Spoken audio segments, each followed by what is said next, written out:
Hey everyone, I hope you're having a great day. I am so lucky I was able to do my first level 1 field work I think it was 2 weeks ago now, and it was so awesome. So I kind of wanted to share my experience a little bit with you guys. So I was able to do my level 1 field work at a pediatric hospital. I worked with an occupational therapist in the outpatient portion of the hospital, but sometimes she would cover inpatient, so I was able to see one inpatient client, and she also covered a little bit of the day treatment program they have, so I was able to see a couple of day treatment program kids, and it was so great. I know my last video I talked about how I've been kind of struggling the last couple of weeks of the semester, or I guess up until midterms, with balancing everything, and I feel like our fieldwork came at such a perfect time. It was just a great opportunity to kind of remind myself why I was in, occupational therapy school, and to get really re-energized about being in the field, and it was just a perfect time. So the way ours worked at my school is right before spring break. So the week before spring break, we had field work, and then the following week was spring break. And a lot of people had to go out of state, but I ended up staying in the city where my school is at, and my school really does try and get people to go outside the area because there's a lot of students and not that many spots, which is kind of unfortunate, but I don't know what they can do about that. But we were doing it one week. Some people I know had like 4 days, and they do 10-hour shifts on those 4 days. I had more like an I didn't have really long days. Some days I had really short, and some I had long. Like I had one day that I think was maybe 5 or 6 hours, but then I did have a 10-hour day, and then I had like an 8-hour day. So my days weren't as standardized, and I was there all 5 days of the week, and it was so great. I saw so many things.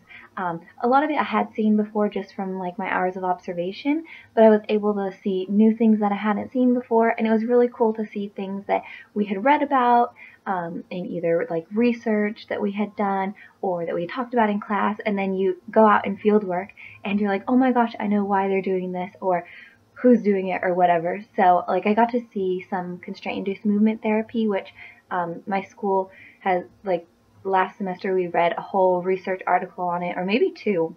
I definitely know that we read about it, and so when I actually got to see it, I was like, oh my gosh, I know what they're doing and why they're doing it, and kind of what the research behind it is, and so that was so exciting. As far as my responsibilities on field work, it really mostly was a lot of just observing and kind of following around the therapist, sort of similar to what I had done for my hours of observation. But I was given 2 assignments to complete during my field work. So I was asked to do, by my assessments class, I was asked to perform 2 assessments on a client. So that was a little nerve-wracking. Because we had done them in class, but only on people who had, healthy joints, and for the most part were in like a normal fitness. And so then to try and do this assessment on someone who has had, deconditioning and atrophy and like whatever, it's very nerve-wracking because I don't know, you don't want to hurt them, and you want to make sure that you're doing it right. And it was really exciting, but it was also really nerve-wracking. But luckily my CI, my clinical instructor, was really, really great, and she helped me with any questions that I had, and I was able to do the assessment on someone that I had seen almost every day that week, and I did it towards the end of the week, so I sort of had a little relationship with them, and I didn't feel like I was just kind of thrown in. It wasn't too bad. Still nerve-wracking, but not too bad. I also got to have a little bit more hands-on experience than I did during my observation hour, or my hours of observation. Like I was able to passively range a couple people, which it's so interesting how different it is than when you range like a healthy adult. So that was a really neat experience. And then just kind of seeing how the day-to-day runs, I got to see documentation for that particular site, which is different than the documentation I had seen in any of my hours of observation.